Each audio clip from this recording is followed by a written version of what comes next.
Satan is the God of this world. Let me break that down. That does not mean that he created the world. That does not mean that he's equal to God. What it means is that he currently has influence over the systems, the culture, and the thinking of this world.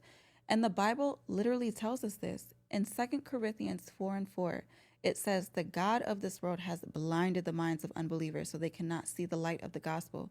So when you look around and wonder why the world celebrates things that God calls sin, why evil is normalized, why righteousness is mocked, why truth is constantly twisted, it's because the enemy works by blinding people, putting scales over their eyes so they cannot recognize the truth even when it's right in front of them. And this is not just about people being bad. The Bible says there's an actual spiritual battle happening behind the scenes.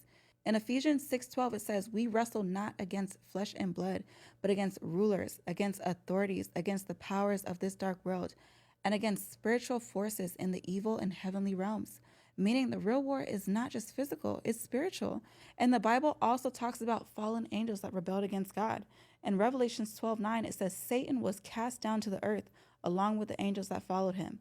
Meaning the rebellion did not stay in heaven. Those fallen angels now operate in the spiritual realm, influencing the world, which is why sometimes when you try to live righteously, it feels like you're swimming against the current because the systems of this world is not designed to push people towards God. I need you guys to hear this.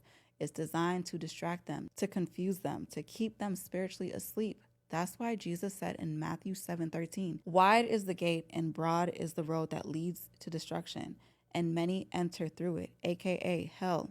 "But narrow is the road that leads to life," aka heaven, and only a few find it. So if living righteously sometimes feel lonely, if it feels like you see things other people don't see, if it feels like you're moving differently than the world around you, it's because your eyes are opening.